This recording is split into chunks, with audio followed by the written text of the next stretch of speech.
Welcome to Talking New York Real Estate with Vince Rocco. Our show is all about the exciting world of real estate and in particular, how it relates to the luxury New York marketplace. But if you are not planning a real estate transaction in New York, we still have plenty of information you can use no matter where you are.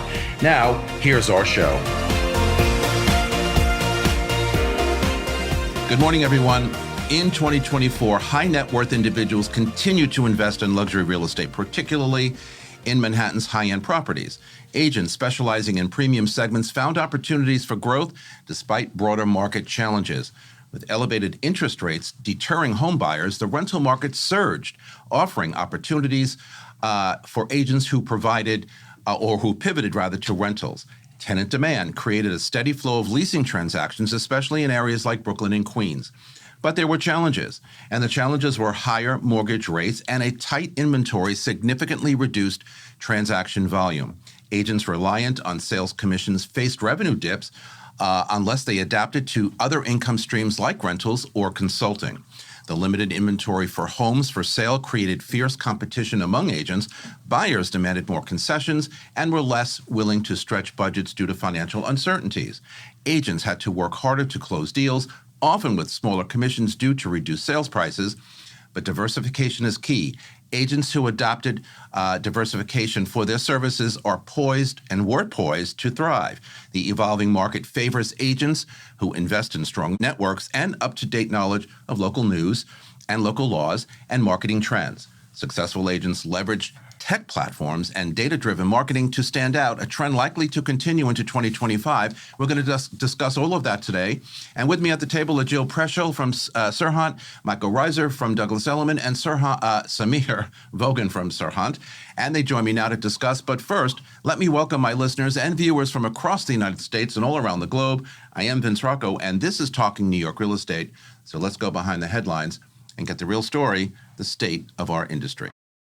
Hi, it's Stephen Bailey from Roadway Moving and Storage. Listening to Vince Rocco, you know the right partner makes all the difference. At Roadway, we deliver an experience your clients will love. For specialized services and white glove care, choose Roadway. Want to learn more? Email me at steven@roadwaymoving.com or visit roadwaymoving.com. Okay, we're back, everybody, and we're going to talk today about, the conclusion of 2024. We did a little bit of that last week and then predictions for 2025. But today I want to talk about 2024 from the perspective of, with some of our top agents here in the room. Was it a good year for them? Was it not a good year? And if it was a good year, why was it a good year? In this business, in every cycle, there is good, there is bad, there is up, there is down, there is flat. But we're going to hear from some of the agents here to tell us about how they did in 2024, and then, again, what their predictions for 2025 will be. So, Samir, let me start with you. Was 2024 a good year for you in business? If so, why? If not, why? It was. Well, Vince, thanks for having me back. My pleasure. It was the biggest year of my career by like 3x, 5x. I love when I hear that in a year that was so ridiculous and so flat and so everything, but this is why they're here, okay? Yeah. It was twofold. For me, I was just coming on. This was like year 5 and year 6 of my career. Already? Here. Already? Yeah, already in New York City. So like 8 I'm getting total. old. Yeah. You've known me since day one. Yes, I think I I met you, day 1 or 2 in my career here, right? So, so that from year 1, not knowing anyone, not even, knowing my own neighborhood, that the apartment I just moved into, like that steady progression of becoming better, first 3 years, I had to figure out the city for one, just in general, right? Figure out the buildings, figure out like meeting my network. Who am I even going to hang out with? How am I going to spend my time? So I had that, and then obviously COVID kind of reset everything for everyone, but so it was the progression of where I was at in my career from year 1 to year 5, like ramping it up, and it just kind of sparked like that. And the second portion is, new development, as everyone's, had a tougher time in the resale rental market. New devs kind of on the rise, or most people are purchasing that because that's where the inventory was. And I sell a lot of new development in that front. And then, I focused on leveraging each listing I had. As agents, we get a listing and then, we got to sell that, but let's go On look to the for next. Right. Everything's on to the next. It's Big like, mistake. okay, if there's only so many listings out here for everyone, how do you maximize that one that you have? Mm-hmm. How many directs are you meeting? Are you meeting anyone else in the building? So I was able to leverage, one townhouse into 3 townhouses in 2024, kind of Right. that snowball there in Chelsea. So, it's timing and leverage. Correct. If you take your eye off the ball, it stays off the ball. We're going to talk about individual achievements in a minute. But Michael, tell me about your 2024. Good year for you, not such a good year, and why on either end? No, I just want to echo. Thanks for having me. First of all, I really My pleasure. appreciate it.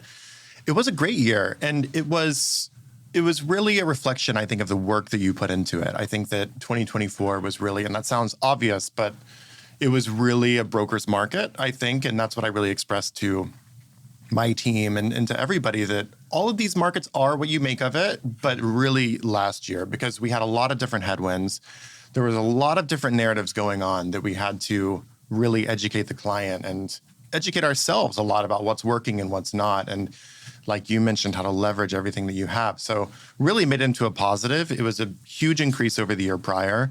And that was refreshing. It's refreshing to see things kind of evolve in that year, to really be a reflection of the work and the inventiveness that you can put into what you're doing with yourself and your brand. Explain for our audience, though, what you mean by it was a broker's market, Yeah. more than a buyer or a seller market. Yeah, exactly. So, I think we can really get into it's, a buyer's market or a seller's market. And I feel that so much of what we say as brokers, all of our clients, of course, listen to us and what we're saying, but we have to be careful about what we're talking about. And I think it's a broker's market because that is what it is. The broker's market is the market of information. It's about, you have to refine the dialogue of the greater narrative and Be able to explain talk it. about, because you can't even make a generalization, as we all know, about neighborhood to neighborhood, Right. price tier to price tier. You can't. So we have to really be able to distill that information and present it in a way that's going to be beneficial to a buyer or a seller or a renter.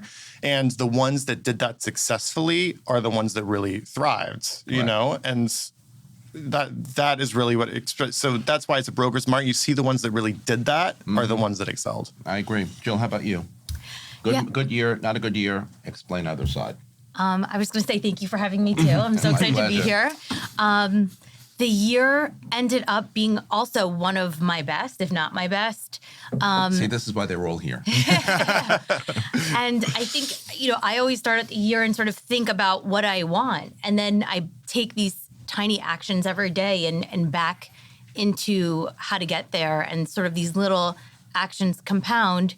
And I agree with everything that you're both saying, in that the story that we tell ourselves as brokers is how it's going to be. So if I was sort of waking up every day saying it was going to be a hard day, it's the hard market, then my clients and everybody would also feel that. And I would wake up and say, okay, so we have a client who needs this. Who do I think could help me? We were talking about this, co-brokers, the reliance of our colleagues and our peers. And I think that was critical for me to be able to navigate the market. I agree. So, Samir, in a very good year, 3 or 5x from years before, as you define, which is pretty awesome. What were some of the more significant achievements that you went through in 2024? What stands out? Townhouses are great, new dev is great, but anything in particular stand out? Yeah, I think, Niall and I, we closed, a deal that we had been working on for, I think, day 2, 5-year process of us getting, we just sold a penthouse in 85th and Madison, right? We were at 18.5 with that one. But we had gone after that listing for 3 years prior to us even getting the listing, right? I think we were broker 4 or 5 on the listing in general. So that persistence there. And then we went from having a direct buyer, which, you're collecting on both sides there. 8.5 million. I would say that's a good year. To losing that deal. Right. and having to regroup and resell the listing. So we resold it, chased it. We're talking about a 5 to 6 year, Incredible. process here that finally got closed. So that was a huge one. And for me personally, I was in that $1 to $3 million range, right? Sweet spot, which are great. Those sell very fast, but with the market in general last year, with interest rates, this, that, and the other, mortgage rate, if you break into that 5 million to 6 million, 5 to 10 range, you're getting less of that pushback because people are on their second or third homes. So I pushed myself into a new, listing bracket, price bracket, that I was able to skate by some of those other, pitfalls. Now, you come from outside of New York City. Yeah. And as we said before, I've known you since you came here. When you look at the difference in real estate in Kansas City and in New York City, I mean, does it blow your mind, price-wise, the way we do transactions? I mean, anything and everything there is to do about it. Literally everything. I had a buddy that just doing really well for himself and just built a house, for like 1.2 in Kansas City. I mean, we're talking, which is gigantic.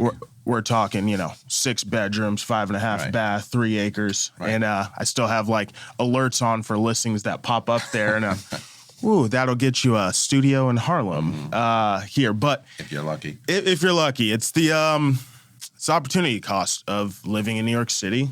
I wanted to be around the best and, reach different price points and different. I think the most expensive listing in Kansas City's history was like 3.5 or something like that. And, I've done multiple transactions last year, way above that. So it's all relative, but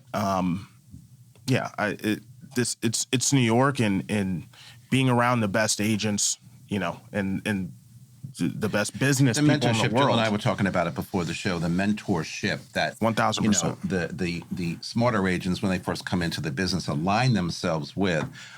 It's always a plus and a step forward because when you navigate through the New York City real estate market, it isn't easy. And as I've said through the years, constantly, if you could make it here in New York City real estate, you could literally make it anywhere because the way we do business in real estate in New York is so far different than anywhere in the world. It's bizarre. It's crazy. It makes no sense, but it goes on, and we're not going to change it. So if you can come from other areas or even local New Yorkers and make it work for you, then you've learned something.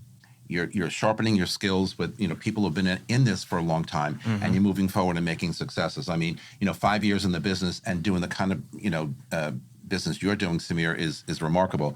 Jill, so for you, any particular individual achievement stand out over a very successful 2024 for you, as you say?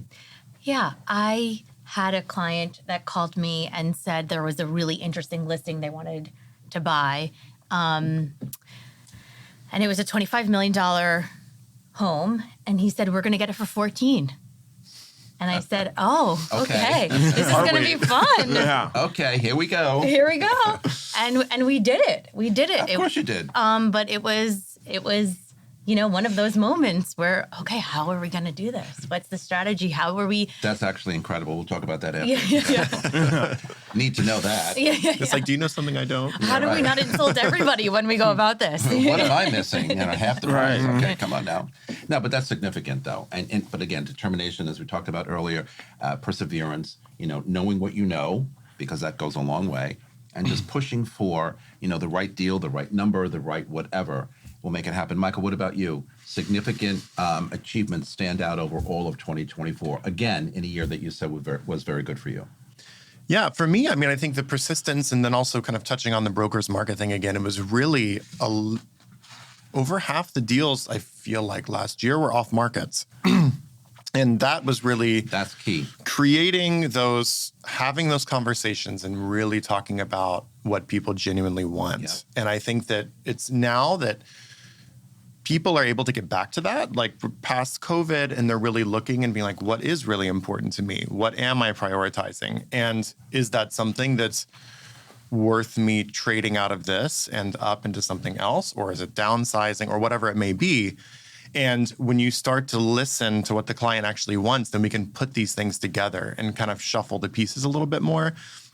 And I think that if I could kind of pat myself on the back of something from last year, it's really facilitating those interactions, being discreet, and kind of making those happen with as least friction as possible. Right. Ended up making a lion's share of the business, which was exciting to see. And those are always fun and have, of course, all of their own unique challenges of doing things off market. But strengthening the relationship with co-brokers. I always say, like, our number one client is each other. It's not our actual clients. It's having those conversations with agents, knowing what's off market. You're not going to hold every listing in the city yourself. So it's really... I always say, love your co-broker, because you get a lot of information from them, even when you don't have something listed. 1,000,000%.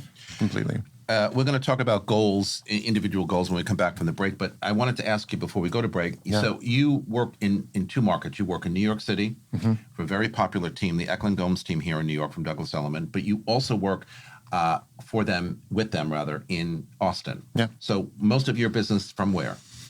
So right now, it's most of my business is in Austin now, but it's starting to really balance out, and that's exciting to see. And I opened up the Eklund Gomes team with John and Fred and Julia, our CEO, in 2021. Love John and Fred. Yeah, me too. And so that's been a pleasure to do, and to grow that into the team that we have now has been really exciting. There's a lot of client share. There's a lot of wallet share between the two markets, and I've always had such a passion for New York, and I know that can sound cliche, but it's just always been. And it's the city that really got me into real estate in a way.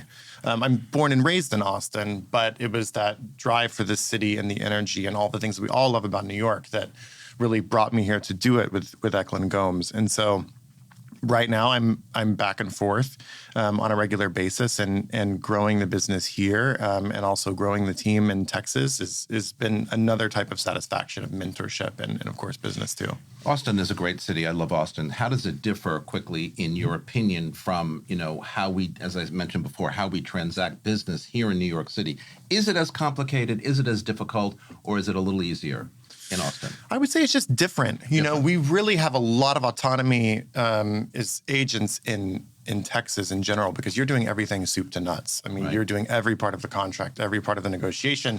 There's not attorneys involved. It's much more hands-on in many ways.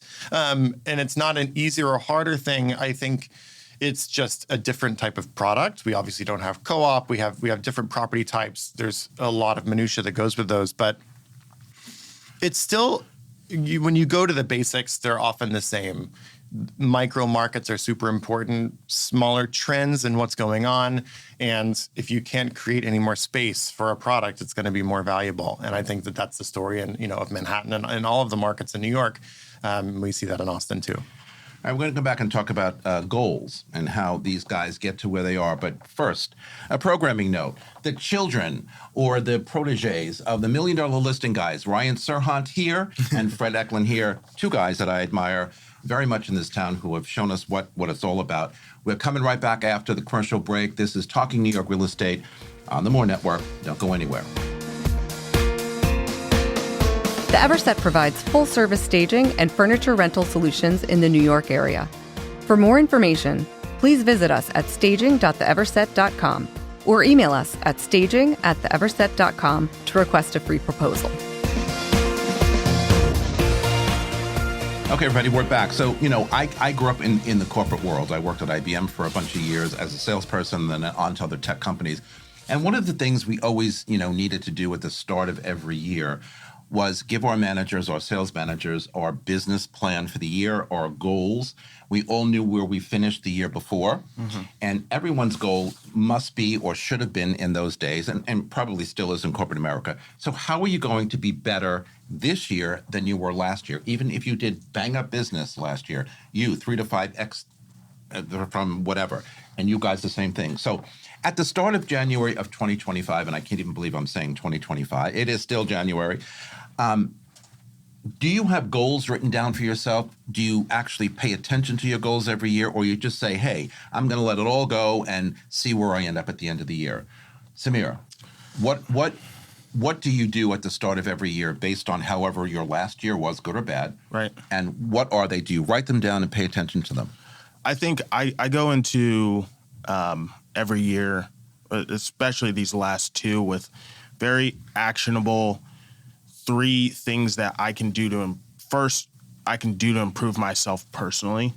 That will help on the back end with my business. So, one, like health was a big thing for me. I played college sports, but then I kind of let it go a little bit, and I'm like, all right, we have a bigger team now. My energy levels need to be back up to where I need to be. So like, boom, signed up for, kind of a Tough Mudder race in April. So I have something to train for, right? So it's helped with my energy levels and everything else, waking up in the morning and training for something. 2, I kind of reverse engineer with Niall. I'm a business partner. We have a whole team now. So like, all right, what's our overall goals as the team? And then for me personally, I'm still reaching a specific, number or price point. So like, okay, what did I do last year? And it's tough because I had 5x my career. So now it's like, okay, that's over. Where do we go from here? Where do we go from Wow. here? It's like, I have to double that output now. So, reverse engineering, how many listings did I sell last year? Okay, how many people did I meet? We track everything. Every visit, every showing is tracked. So I showed, 100 people for this listing and got it sold. So if I need to sell so many more, Right. I'm down to, legitimately down to, I need to show 1,400 people this, by Q2 to Yep. sell so much. Yeah. And then the other thing is, like, another personal, I want to be extremely fluent in Arabic. So I've re-signed up for a class. I have a background in it, but it's like, if I can be completely fluent in Arabic, that's going to open up a whole nother business level for me. A whole nother segment, absolutely. Michael, same for you. So, at the start of the year, do you have goals? Do you write down goals? I remember when I was doing this in corporate, and even now here, if you do X amount of millions in a year, I always say, you just said it, Samir, I want to double that. Now, you may not double that at the end of the new year, but anything above what you did last year, I would consider a success, right? 100%. And I think it's always good to be ambitious. And I think, touching on what Samir said, it is all a numbers game. I think that in this business, we often like to think, oh, we're all such snowflakes, and like every deal was just like its own thing. And it is a numbers. It's all a kind of output and what you end up getting. My favorite thing to do with myself and with the team at the beginning of every year is I sit down, and they have their computer out, and they have to externalize where every deal came from. And I think in our heads, we're often like, oh, that was from an open, that was from a call, this was from a listing. And I'm like, no, we're going to go through, and you're going to actually trace back. And I put tally for every deal of where it came from, whether it was an open, a referral from another agent, whatever the source may be. And every time it's just like they don't, when you see that visually, and then I'm like, okay, well, you've had 8 deals come from this and 2 deals come from this. When we started this meeting, you thought where those 2 deals were, you thought that was where a lot of these came from. Yeah. Where are you putting your time? Or, maybe it was from, writing letters to clients, or it was from opens, and you've dedicated so much time into opens and it showed from your deals. But I know in the last 3 months, you haven't done any opens because maybe you thought that wasn't yielding results. But when we actually look at it, it is. So really seeing and mapping out where they came from is usually a light bulb moment for all of us. When you really trace it back to the root of where these people came is from. so important. Has been important, like just as important as the actual monetary goal is knowing where they came from. And then how am I going to prioritize my time for this coming year, knowing what worked last year? I think a lot of people want to try something new and so you get caught in that just rat race of trying something new. Oh, this didn't work, that didn't work. But totally you have to quadruple down on your strengths first and squeeze that at, like You have to know who you are. I have an athletic background. All right, time to get back into training. I have an Arabic background. Time to strengthen my strengths rather than I think I'm going to be a major TikTok star this year. Like I don't know anything about that. So I'm it's great, but focus on your strengths and double down on those, squeeze everything that you can out of those. You focus on your strengths and you pick the strengths that are going to work for you because you've done it before or you know that you can hone them and get them better versus being, that everything to everybody, which really, we can all have lofty goals, right? But that doesn't mean you're going to make them all. Jill, how do you handle goals? Yeah, similarly, I have sort of a spreadsheet. I'm sort of nerdy, so I like dig in, and I go about it that way. And then I think also going back to sort of this nerdy thing, I really believe in the neuroscience of like manifesting and mindset. So 3 times a day, I have a calendar reminder of things that are my goals. And so I'm looking at them and I'm thinking it, and I'm sort of slowly rewiring my brain to do the things to get those goals to be real. When I'm teaching sales class, I say it all the time. At the first page of your new notebook for the new year, write those goals down and look at them every day. Yeah. Or even you want to put them in the calendar, that's even better. Yeah. But read those goals every day, because that's how you stay connected to what those goals are. Tell us a little bit about open houses, though, Jill, because, through the years, I think post-COVID, people have been kind of like hesitant to go to open houses. And quite frankly, you mentioned it before, Samir, you get a lot of direct people from open house. You get a lot of direct customers who aren't necessarily working with agents, and that was a good source of additional revenue for us as agents. But open houses these days have not been, as great as they used to be or could be. What do you think is going on with open houses? Still 4 years post-COVID. Yeah, that's such a great question. In Manhattan, I find that the open houses are still a bit slower. Yeah. In Brooklyn, we had a townhome, and our open house was I don't even know how to explain the Brooklyn's amount a whole of people nother- that a whole came nother in. world. Yeah. And I think we extended an hour. I think there may have been over 40 people that came through in the first day. For a townhouse. For a townhouse, Right. yeah. So, what's my point? My point is, I think it depends on the market. I think it depends on where you are in the neighborhood and the asset. I totally agree. We're going to get to that a little later on about what neighborhoods are producing or showing more promise coming out of a questionable or flat year. But open houses, Michael, do you see steady open house attendance, not steady open house attendance? What in both areas? I mean, is it working or is it not working?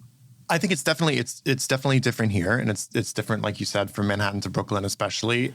In Austin and Texas in general, it's very different because it's much more of a free for all, and you get you just set the hours and it syndicates, and people just show up, and so it can be very busy. I mean, we've had opens with north of 50 people coming through. In a 2 to 3 hour period, so it is a different vibe, but.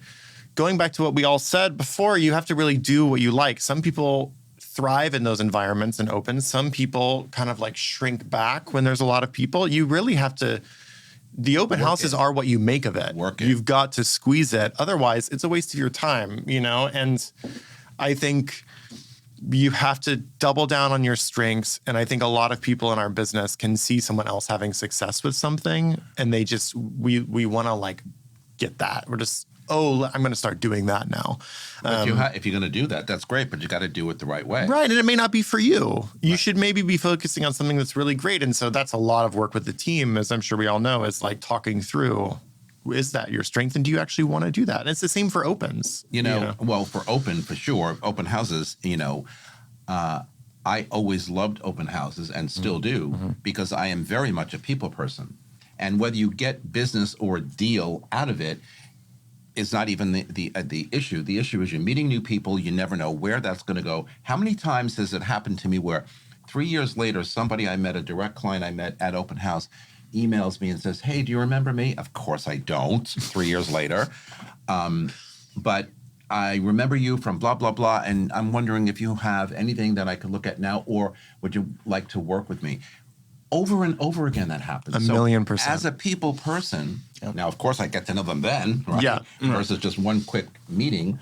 And that's a wonderful thing. And I can just add, I think that a lot of times we can talk about the nosy neighbor at the opens or someone that lives in the building. The neighbors. But I say that the biggest thing And that you gotta I've check seen. out the furniture. Exactly. Those are actually the best people because you are pitching yourself as a listing broker, not as a buyer broker. Because they want to look and see how you showcase that property. Absolutely. And that's the biggest thing I express is a lot of people say, oh, you're looking to buy? Oh, you have an agent? Okay, whatever. Or like, oh, you live next door? Like, yeah, welcome, come check it out. I'm like, no, you have to squeeze it because are you someone that they would want to have show their house? How are you working that property? I have And that's always proven loved itself. when neighbors came in from next door, upstairs, down, wherever, to see the apartment, looking at the furniture or whatever. Because you're so right, Michael.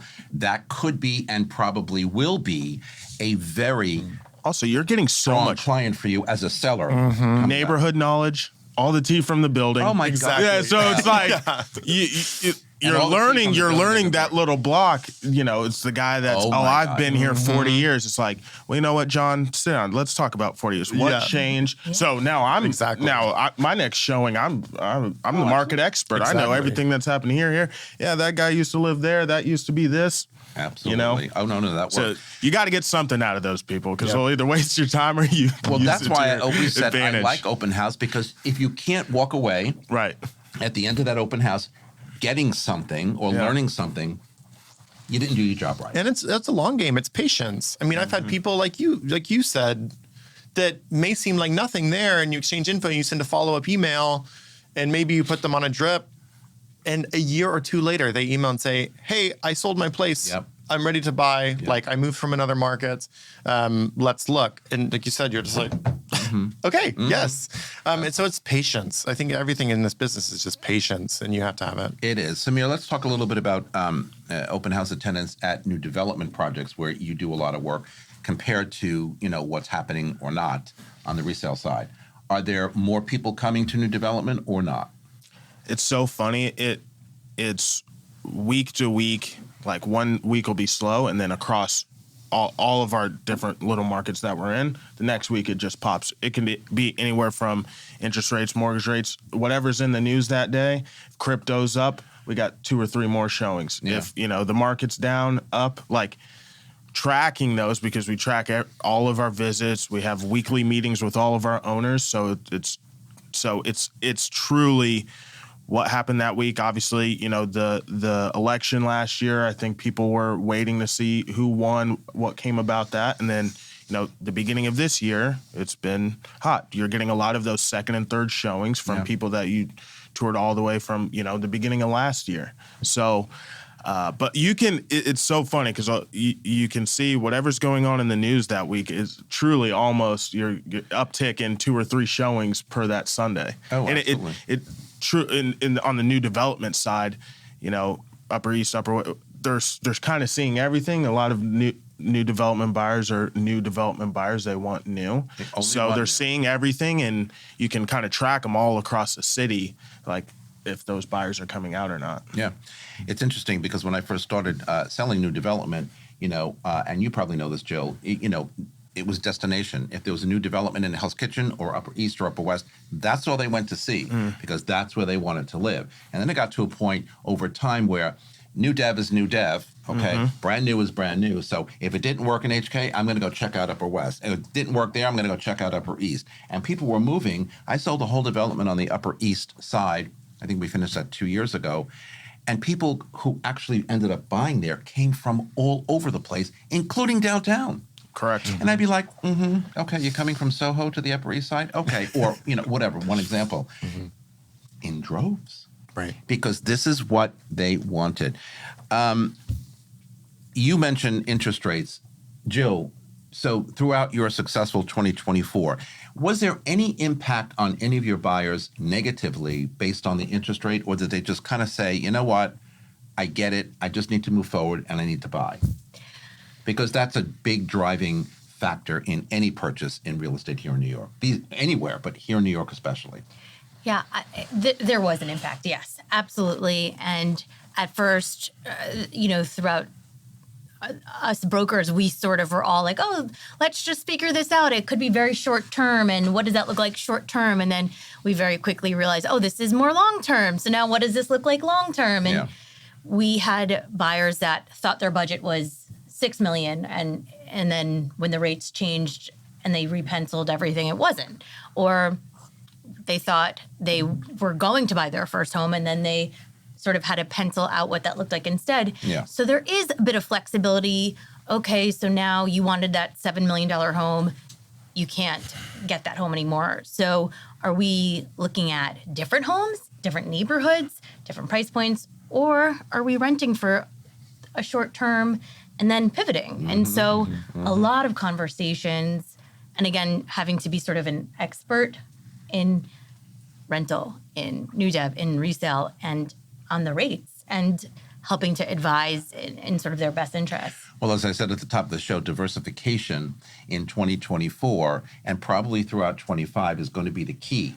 So if you don't do a lot of rentals, you're going to have to learn how to do that. If you're not good at X, you're going to have to learn how to do that. Because the more we diversify based on the need of our customer and our client, the better we're going to be. Michael, so in your world, interest rates, was it a deterrent as much as a lot of people think it was? Or was it just kind of like, well, in some cases and in other cases, it was just okay? I mean, I think it depends on the price tier a lot. Some people are going to be less impacted by the mortgage rates than others. That being said, comparison is the thief of joy.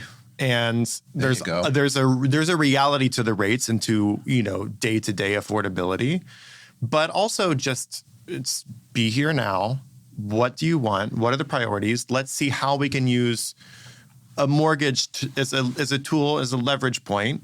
But also let me help you calibrate what you really want and need and listen to them and kind of help show them what could be a fit. I think that a lot of people were just apples to apples, like the rate was this and now it's this, and I wanted this house then and I still want it now, but it's going to cost this much, or this was the price point that I was qualified for in 2022. And I want to have that same price, but the monthly is so different. And I'm just like, well, take a step back. What are you really wanting? We have a lot more flexibility on a lot of other things that aren't the interest rate. And there's some temporary solutions sometimes. There's also just going back to the drawing board with their priorities is just an important thing. And I think that looking at the grand scheme, what's really important, getting them where they need to be. And it's the interest rates are what they are. And I think that at the same time, through all of these narratives and all these different headwinds, all of us as brokers have to be this point of constant and calm as much as possible because so much was volatile. And I think that's the benefit of 25 is we're going to have less volatility. But I think that the reasons we were all successful and a lot of other brokers were too is being that with so many things changing, being a consistent narrative about what they can and can't do and how they can be successful in what they're looking for. Samir, interest rates, how did it affect your business? Especially new development, where prices are higher, common charges are higher, real estate taxes are at full appreciation because there are no more tax abatements. So people look at monthlies more than they've ever looked at before. So did interest rate or high interest rate play any factor in new development purchases or even in your resale business? Yeah, it definitely did. You see it more in the sub-$1 million, two and below. Mm-hmm. Personally, that's what I saw. I agree. A little bit higher, not so much, but the banks and the developers and they've had to be creative and coming up with different type of incentives. Are you giving a year's common charges off? Can you? And developers have to have more on the incentive side. Well, yeah. Hello, developers. We love you guys, but yes. So what are the incentives? Mm-hmm. What can we do to offset some of those costs? Yeah. If the monthlies are here and, can we bring it down $5,000-$6,000 a month, truly to $1,000, $2,000 for those first 2 or 3 years to kind of offset those interest rates? Everyone's had to be creative. The banks have had to do that as well. Mm-hmm. That's where their competition comes in. What first-time buyer program can I offer to first-time buyer, especially more hard hit than anybody else? For sure. And as I've said, on this broadcast multiple times, the past is the past, the current is the current. I look at interest rates today, and again, I say it all the time, at 6.5%, 6 point whatever, 7%. These are low interest rates. My first property, I paid 12.5% interest, and that was down from 19%. I'm not talking about that long ago, guys. Okay, right. Not that long ago. Mm-hmm. So, 7% is actually normal. 6% is actually normal. We were spoiled over the COVID, comeback years where, they were lowered down to 3.5%, 4%. Never happening again. So my prediction for 2025 is, that FOMO kicks in, fear of moving out. Buyers are going to say, we're never going to get to the numbers that I wanted to get to. Never. So either I buy now or I'm going to completely miss out. Or if I don't buy now, eventually we all know what New York City prices do. They go up and up Sure. and up. I think right after COVID, it was having a lot of for those first 2 years, it was having a lot of tough conversations with clients that you tried to get to buy during COVID, and we all said it, and nobody wanted to listen. And so for a lot of those buyers and sellers now, it's a tough pill to swallow. And so they're having to recalibrate and realize that, okay, what are the positives now? But it was tough for a lot of people that it's not the right time, and, supply and demand, this, that, and the other. And, as agents, we can say it all day long, but sometimes buyers, they have to learn their lessons for their own personal, experiences and what's going on in their life. So I think, like you said, in 2025 moving forward, okay, this is the new normal. Not so much volatility. We have some stability, whether it's in the White House or whatever, for the next 4 or 5 years. I'm in this business for 23 years, excuse me, and you think I look like this on purpose? Every market goes, wherever it goes, it's like, hello, here I am. I'm still here, and I ain't going anywhere. Right. So we're going to go to a break, though, and when we come back on the other side of the break, we're going to talk about some of the significant challenges we faced in 2024, even though we all had good years. You all had good years. Mm-hmm. And some of the neighborhoods that were hotter than others. We're coming right back. This is Talking New York Real Estate on the More Network. Don't go anywhere. This podcast is supported by the More Network, powered by Brown Harris Stevens. Real estate touches every aspect of our lives, from design and architecture to investing and the economy. Now there's a way to get all your real estate information in one place. The More Network. With more than 20 podcast and webcast series, the Mastery of Real Estate Network is powered by Brown Harris Stevens, one of the country's most distinguished brokerages. Discover advice from notable entrepreneurs, compelling topics, and access to top global real estate experts. Subscribe to their YouTube and Apple podcast channels by visiting GetMoreNetwork.com. Okay, so we are back. I want to talk a little bit about the neighborhoods that, kind of did better than others. We mentioned Brooklyn before, okay? The Brooklyn, since actually before COVID, and I always say this on the show too, I remember the day when no one wanted to live in Brooklyn. Nowhere crossed the bridge to Brooklyn or Queens. No, impossible. And then all of a sudden, years before COVID, Brooklyn started to ignite and became, beyond, belief from a transaction basis, and continued throughout the COVID pandemic. Manhattan went to sleep. Every other borough went to sleep. Brooklyn did not go to sleep on any level. Still continued to be robust. So I know Brooklyn's one of the hottest neighborhoods, even still today, but where else, even within Manhattan, any particular neighborhoods better than others? In the what I call, even though y'all did well, but in the challenging year of 2024, any particular neighborhood do better than not? I would say on the Upper West Side, I had a listing right near the museum, and it was like a just beautiful, pristine, and 20 appointments, 7 offers. We did highest and best. People were still increasing their bids. I miss those days. They weren't accepting no. Rip. So that was, right near the museum. Okay. Yeah. That's fine. What about you? Yeah, I think, to me, the villages, I think really we look at anything that has such I like the way you small, said that, the villages. small amount of inventory. I think Yeah. Greenwich Village, West Village, it's just East Village. East Village too, but I think Greenwich and West Village, just such scarce inventory and people really focusing on what's important. COVID was such an education of what do I really like? What do I want to be doing? And I can't. And going and getting coffee. One of the first things I ask clients is, walk me through your day? And be for real, when are you waking up? Where are you going? What do you want to, and, if they want to walk to a quaint coffee shop and go have a coffee and they work from home or they work from a cafe, I'm going to advise them a little bit differently than I would if they said, I go straight to the office from wherever I am. I spend the entire day in the office. I'm very regimented in that way. I want easy transit to get home.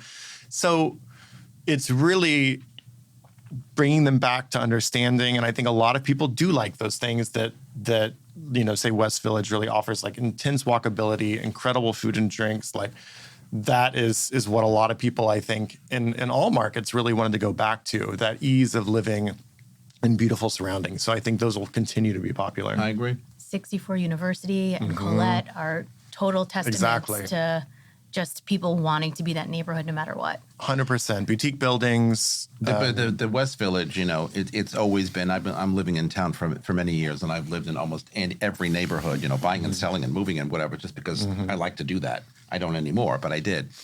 West Village always kind of eluded me because anytime I was looking to move or relocate again, this is before my real estate career or even during.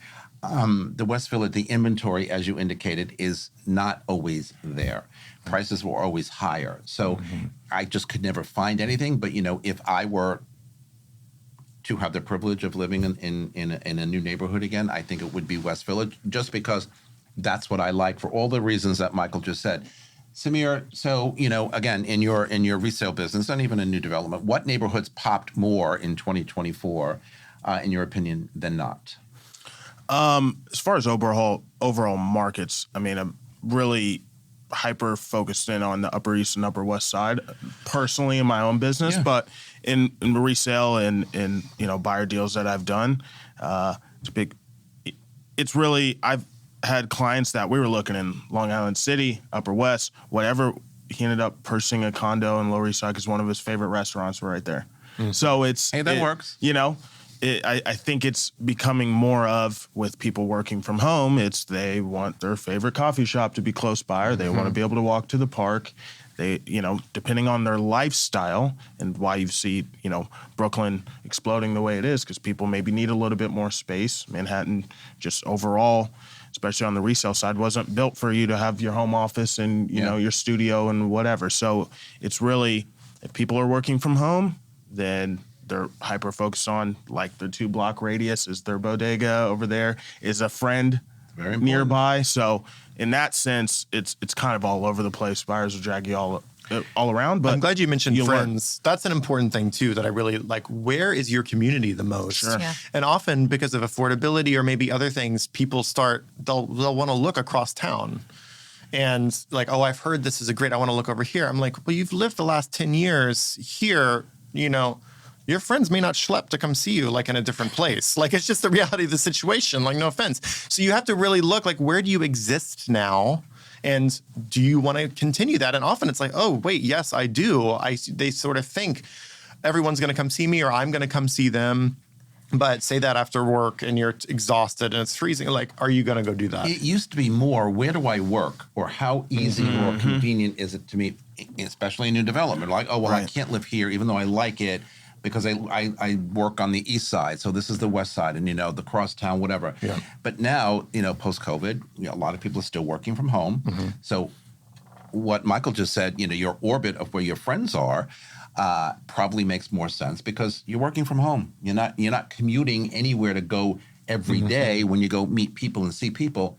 It's easier than it ever used to be, I believe. But I still think, though, that people have set, and their buyers have set in their mind, at least initially, where they want to be, where they want to go. And then as they continue to pursue their search, things do change. And that's one of the nicest things I have seen through the years. It's not so work-specific, train-specific.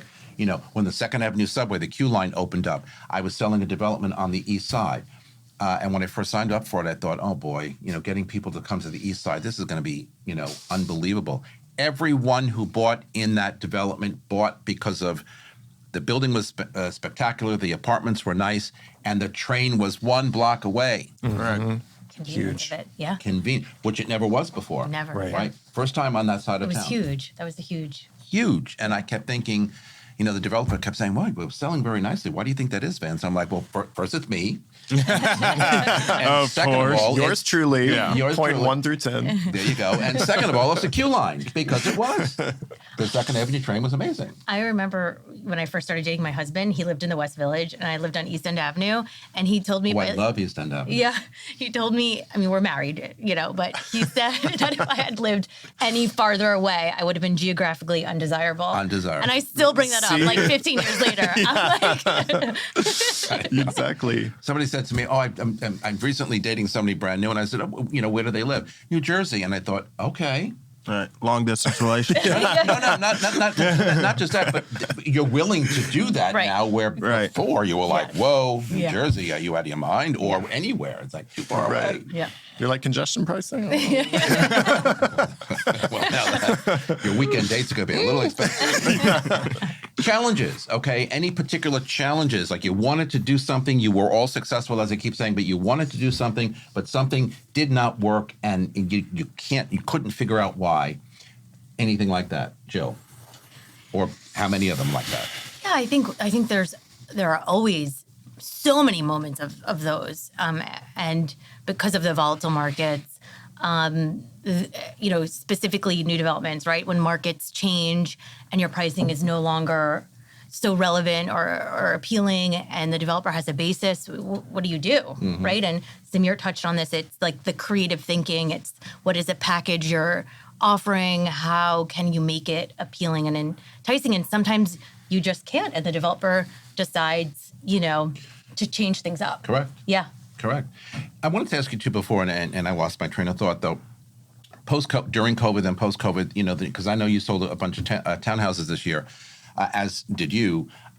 What about? And I think Michael brought this up before. The need for, wanting things in your own home, like outdoor space. Is that still a requirement? Because people ask me all the time, can I still get outdoor space but not buy a townhouse, which I can't afford? It's too expensive, whatever. And I'm like, yeah, you can.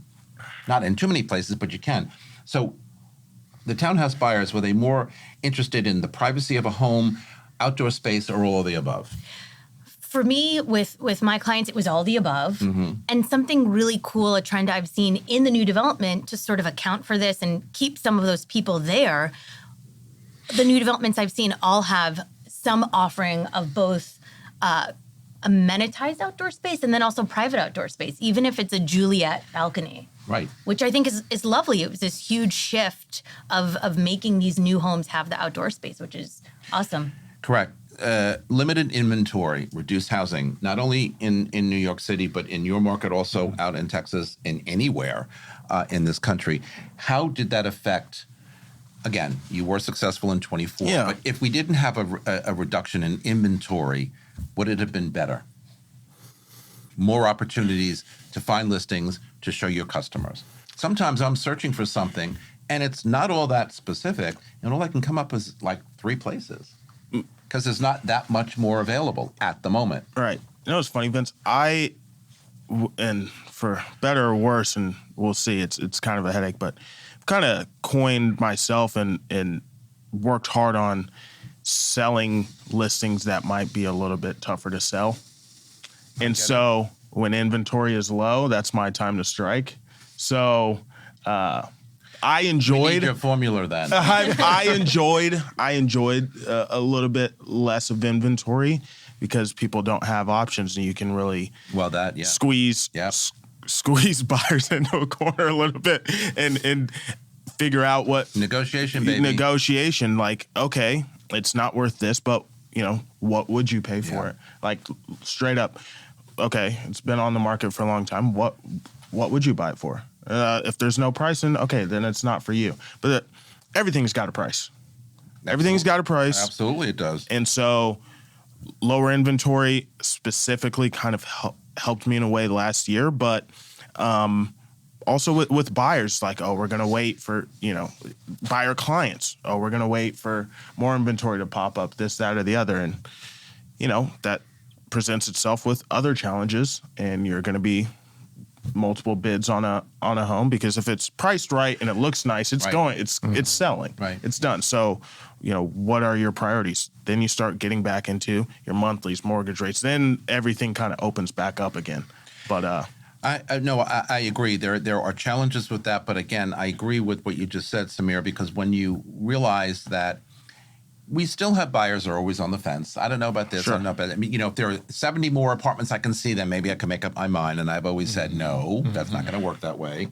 You're going to see the best of the best in your price point, in the neighborhood you want to be in, whatever, and then we're going to make a decision there. So I think that with the learning how to better negotiate, communicate, better said, with your customer, with your buyer, the easier they will feel getting into a transaction without necessarily having to see, many many apartments.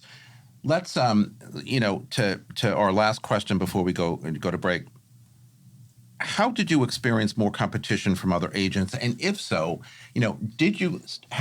again, you're all very successful here, and you stand out among most agents this year in our town, okay? You've done very well. You've had, in several cases here, booming years, better years than ever before in all the years you're doing it.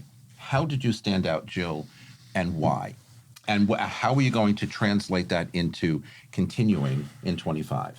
Yeah, I pride myself on listening, and then I'm really no nonsense. Listening. Yeah. Oh boy. Isn't that a novelty? And then the knowledge of the market. So I am very honest about where I think the value of the home is. And if the seller doesn't agree with that, that's totally okay. Absolutely. For me, there's no moment. And very often those sellers come back to me later and, well, I think you were right, and I liked your approach. Or, one of my sellers recently called me tenacious. It's like, I'll take it, I'll take it. Oh, yeah. I'll take it. Let's go. Why not? Let's go, yeah. So I think it's that drive, it's that knowledge, and just that no nonsense of this is the data, this is the comps. If people tell you otherwise, best of luck. I hope you get that price, but I'm not going to take that on. That's not worth my time. I agree. Michael, how did you stand out? I think that it's like what you said. It's being honest and straightforward, and I also think it's really knowing who you are as a person and showing that. Like, you do a great job with a lot of video content, and really expressing. So nice. You do as well. I mean, really. Like, I think that we forget, like, People a lot need of to know people who you don't are. know who we are. Like, you have to just be honest. Don't try to do what someone else is doing or talking about what someone else is talking about. Just be yourself, because people need to buy into you as a human being and your skill set, of course, too. And I think that's something that, I really encourage the team and also have to be consistent with myself, is just talking about what you really believe in and what you feel, and also how it pertains deal to deal. And I think picking up on something Samir said is, but really every listing everything has a price. Everybody has a strike price. And this goes for things that are on market, have been sitting for a long time, and encouraging buyers to put something out, even if it's setting a low watermark. Just throw it out, because you never know what someone's strike price. But then with limited inventory, everybody has a price on the flip side. Everything's for sale. And what we see in the off-market deals, approaching and educating them on what that could be and how that can transact, nurturing those connections and putting numbers out can yield you a deal. And so there's always a number for something, and that's kind of making the most out of a market that could be a headwind for others. Samir, how did you stand out? Close us out. I think when you get to a certain price point, the level of broker raises, so your competition is much higher. I think us and our team, we have focused on Niall and I everywhere from having somebody on our team that lives in a different neighborhood, so we cover all the bases, right? Niall, obviously big on social media, has the TV show. That's something only 20 other agents in the whole country has, the platform that we have on that end. And then our structure of, you're going to get an update, on Monday. Here's exactly how it's going to look. Like, we've built our systems. Paying attention. We've built our systems for the last, 7 years or so to tailor fit to, we can have coverage in all different areas. Whether you're type A or not or whatever, everyone likes to be updated. Here's exactly what it's going to look like every Monday. How many showings, this, that, or the other. We have exposure on the social media marketing side of things, but also, I'm more of the back end numbers. You're going to get a lot of the graphs. So everything wrapped in, one package. What's most important to you?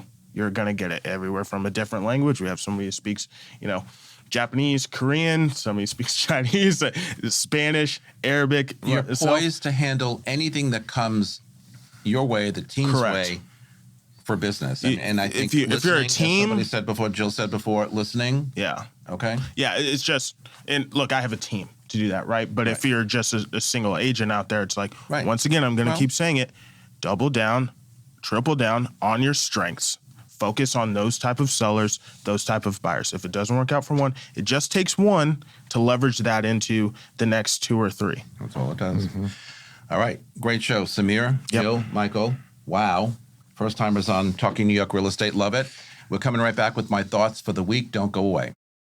Hi, it's Stephen Bailey from Roadway Moving and Storage. Listening to Vince Rocco, you know the right partner makes all the difference. At Roadway, we deliver an experience your clients will love. For specialized services and white glove care, choose Roadway. Want to learn more? Email me at steven@roadwaymoving.com or visit roadwaymoving.com.